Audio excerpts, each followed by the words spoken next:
Hello everyone, Mahojo here. Today I'm going to be talking about what I think is going to happen in the 2024 US general election. As many of you know, it's between Joe Biden and Donald Trump, and I'm filming this after Joe Biden had a very bad performance in a head-to-head debate between him and Trump. He was very disorientated.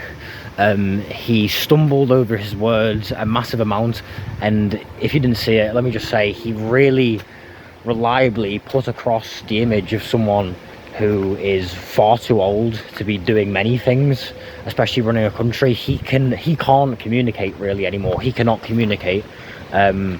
He's barely able to speak at all. He's just incapable of communication, and put across the view that he is almost incapable of thought.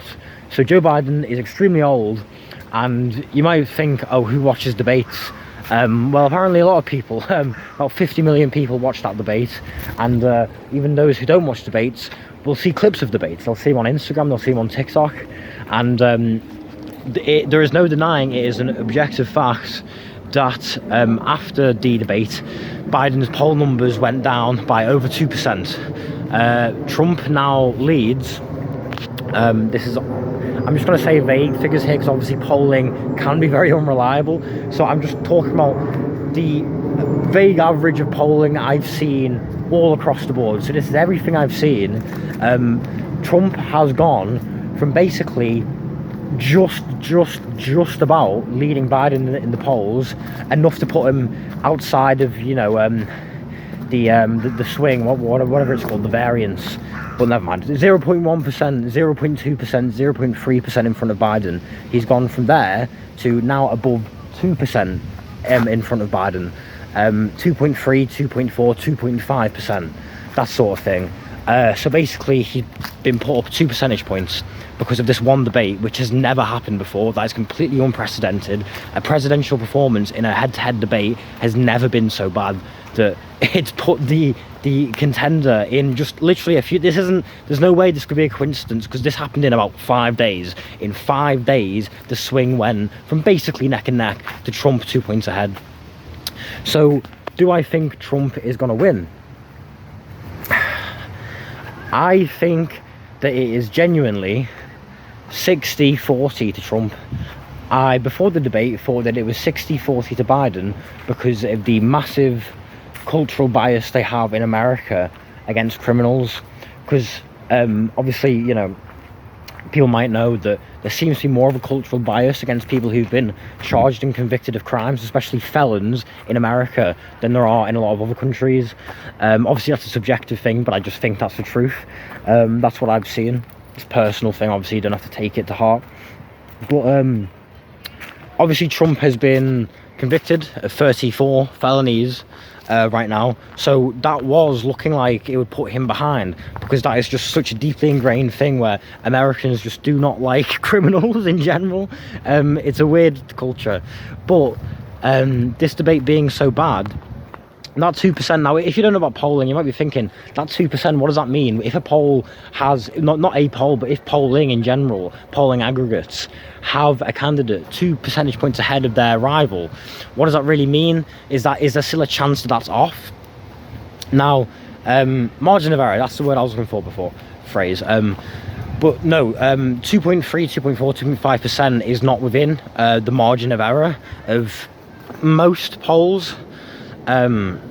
So yeah, that is a clear and statistically significant indication that Trump's going to win. Something that could account for that, though, is the bias against the incumbent in polling.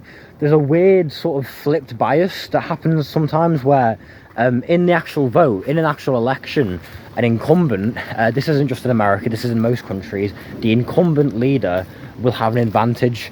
It's just a psychological thing. People just tend towards the incumbent slightly, whoever's already in there. That's what incumbent means, whoever's already there.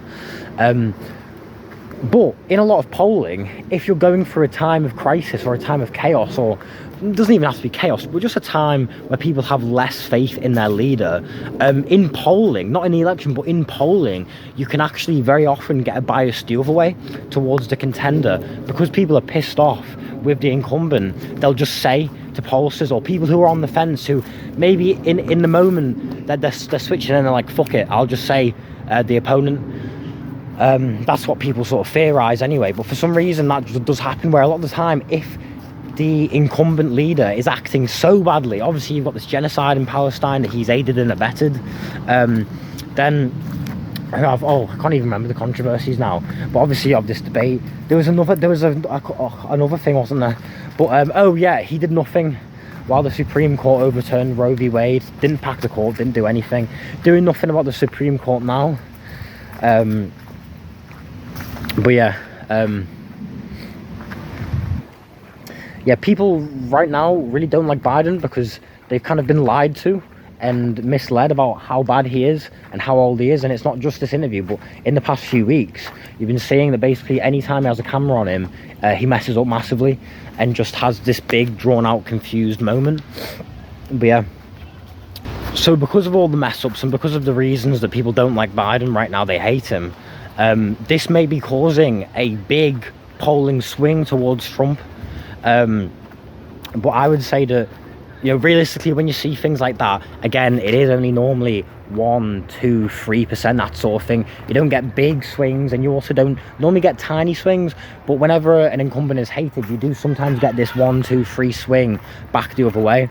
So that could explain what's happening with Trump.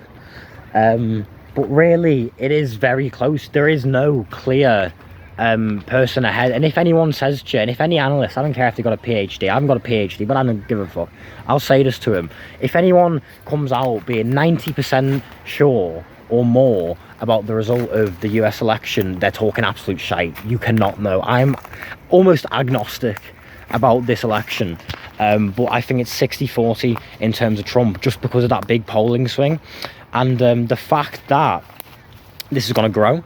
This is not the end. It's not going to be this bad and then stay here for Biden. It's going to get worse, because consider that the campaigning properly hasn't even really begun yet. Obviously, the official campaign has started, but we're not at the point yet where the nominees are going to be expected to be going to events every single day. One day you're in this state, the next day you're in a completely different part of the state, next day you move on to the next state, then you do another one, next day you move on to the next state. That crazy sort of chaos that is like part of American campaigning, where you just brute force, go ham on the rallies. They love the fucking rallies. That has not even started yet.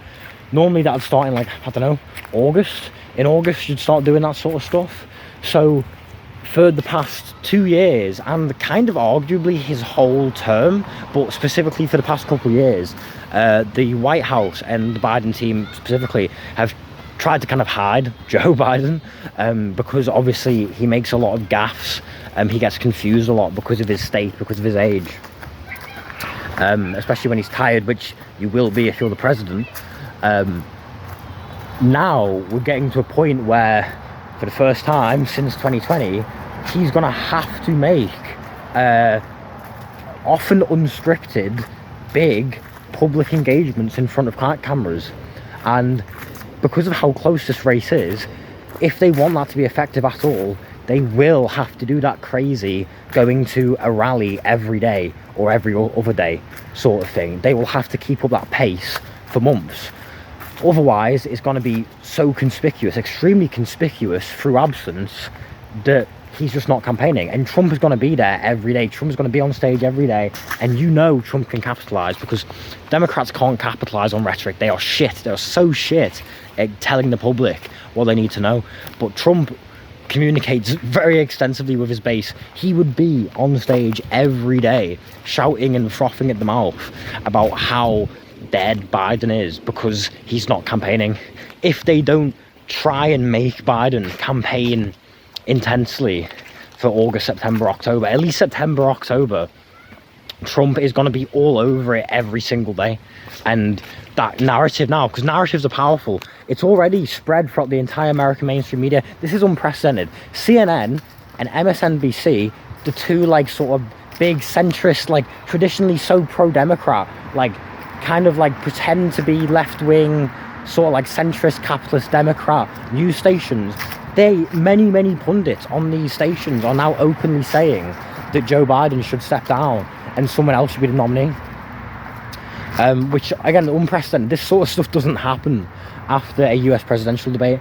So that narrative, if he's just not there, would spiral out of control, and that 2% lead could move to 3%, could move to 4%, and then he's kind of fucking toast. Because as well, Republicans have the majority. Republicans have the bias. Republicans have they don't have the voting majority, not at all. But they have the bias when it comes to the electoral college. So the thing is, Democrats, it's complicated, but in very general, Democrats need a 2% lead or more to win, because it's rigged in the way of Republicans. Because if you're rural, you're more likely to vote Republican, and rural areas are disproportionately given representatives to vote for the president, because obviously you don't directly vote for you don't literally directly vote for the president in America. It's weird. The electoral college are the people you vote in, and then those people will directly vote for the president. So, and if you're in a more rural area, apparently to stop cities ruling over the rural people, it's disproportionate. So Democrats actually, in very vague rule of thumb, in general, need 2% lead or more to win in the electoral college. So that doesn't go the other way. So if you got Trump ahead 3-4 points on polling, I mean, maybe he's not going to be 3-4 points ahead in the general, but if they get the same amount of votes in the popular vote, even if you can find a way to wriggle out of that and say now that 3-4% is bullshit, even if you can find a way to discount that, still, if they're neck and neck, in general, if the two parties are neck and neck, that leans towards Republican, because they've got an unfair advantage. So if it, again, it doesn't have to happen this way, but 99.999% chance that even if they got exactly the same amount of votes, it would be a pretty confident, a pretty firm Republican victory. So it's looking very bad, because the alternative to just not campaigning, not running Joe, hiding him like they have done for the past 4 years, is that they actually run him and they make him go on stage several times a week. And if he does that, he will just melt. Things will get even worse. He will get even more confused. The likelihood of him having some sort of injury, having a fall, genuinely, I'm not taking the piss, because he is so unstable on his feet. He needs people to carry him off steps. There was a picture of Jill Biden, his wife, helping him very slowly, helping him down from the stage, and it was genuinely like a 6-inch drop down to the stage. And yeah, there's so much of an increased chance of him having a fall, having a stroke, having a heart attack, just something happening to him. Even if he catches something, even stuff like catching a cold, if you're amongst that many people, rubbing shoulders with thousands and thousands of people a week, probably, he's more likely to catch the flu. What happens if he catches the flu in the middle of the race, and for a while you're not sure? It doesn't even have to kill him, but it doesn't even have to fuck him up. But with this narrative going, imagine next month with this narrative going, right? Joe Biden starts the campaign trail. He starts for a week, 2 weeks of intense campaigning. In those 2 weeks, there are 10 clips going around on the internet and in all mainstream news, even in the UK, because some of the shit's getting here, of Joe Biden getting confused, fucking up, just not speaking for about 20 seconds straight while he's trying to find the words, calling someone the wrong name, having some sort of flashback 60 years because his brain is actually going and he thinks he's 60 years ago. There are 10 clips of that within the first 2 weeks. That's what happened, right? And then after 2 weeks, it goes silent, and because it's Democrats, they never know how to handle things, they never communicate, things will just go silent, and you think, oh shit, what the fuck's happened to Biden? And after a few days or a week or whatever, you hear that he's sick, And then the narrative starts, oh, is he dying? Is he dying? Like, people start whispering the rumors in the news, it'll get all crazy. And then the flu or something like that would take out Biden for like 2, 3, 4 weeks. So then 2, 3, 4 weeks, that's a big chunk of campaigning. He's just out. All the while, Trump is fucking laughing in his face. Every day he's on stage saying, I'm here. Your guy is fucking about to die. He's sick right now. Where is he? I'm here on stage. I'm strong. He's weak. All that shit. And there's nothing he'd be able to do about it. And then as soon as they come back, he would have missed 2, 3 weeks of campaigning. The narrative is even worse. Trump's been campaigning this whole time, making TV appearances, public appearances. The polling would be even worse. He's at the age where any sort of long-term sickness will probably have a permanent effect on him. Like, he's at the age where, like, you ever see, like, it's quite sad, but this whole situation is quite sad, but you ever see, like, an older relative where they're all right, and then they get a cold or something, and then, like, they're never the same, because they're at the age, if they're, like, 80 or plus, which he is, he's 81, they're at that age where, like, it actually damages them permanently, like, where, like, sicknesses and illnesses can actually be, like, dangerous. So he would be even worse. And he is so bad right now. Please, I'm telling you, if you haven't watched the debate for some reason and you're watching this video, weird crossover, weird Venn diagram of people who haven't watched that debate and bothered to watch this fucking video. But please go watch it. It's so bad. And I'm just imagining in 2, 3 months of heavy campaigning, if he gets sick, if he falls over, how fucking bad he's gonna be. And that would just be, I think that would counteract the 34 felonies. Oh my god. The only other thing that you've got to think about is the possibility of Trump getting sentenced and his sentencing affecting this election. I mean, 3 or 4 years ago, it seemed like an inevitability that Trump would have been sentenced by now. But shenanigans by the Supreme Court, by the Republicans, that have been met with zero resistance whatsoever from Biden in the White House, have meant that Trump has actually fucking done it. He's actually almost definitely, he's maybe not, but almost definitely been able to kick the can until after the election. Because right now they're saying that his trial's going to go ahead in October, the month before the election, which is election day in America is the 7th of November, I think, isn't it?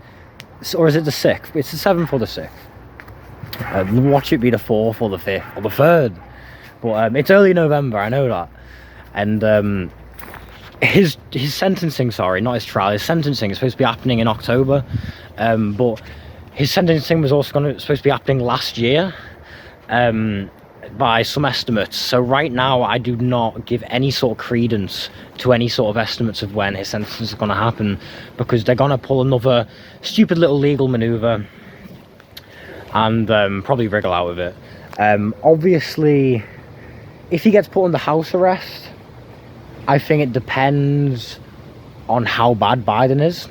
Genuinely, I think even if Trump gets sentenced to some sort of 5 years house arrest or something, bearing in mind that voters will know that he can pardon himself if he becomes president, so that's not them voting for him to be president from house arrest. If he becomes president, he can pardon himself. But I do generally think that that alone isn't enough to definitely dissuade voters. I think it'll still depend on Biden. I think if he gets sentenced to an actual jail term, which would be fucking crazy, and I think is, 5% chance less of happening, then I think that will probably kick it over to Biden. But again, almost definitely not going to get an actual jail term. I think probably like 50-50 would get house arrest. But again, that won't stir up the same image in the minds of a lot of crazy Americans of like a criminal. And they'll just be able to vote him in. And then a couple months later, he can just pardon himself and he's not under house arrest anymore. And the main reason that has happened, actually, the kicking can down the road, the most recent case of kicking the can, when his sentencing would have been in August, sorry, maybe July, it was either August or July, I forget, but was because the Supreme Court a few days ago ruled that presidents actually have presumed legal immunity over any action taken while in office. any action taken as the president, they have presumed, so it has to be proven against legal immunity. They can do anything, basically. They can basically do anything, and they have legal immunity. And even though a lot of this stuff happened before Trump was even president, that's been enough of a grounds for appeal anyway, because the case law has changed, and because the case tangibly, it's too long to go into, it tangibly has changed. They can now kick the can further down the road and make an appeal for October. So it seems like it's pretty bad for Joe. 60-40. Thank you for watching. Goodbye.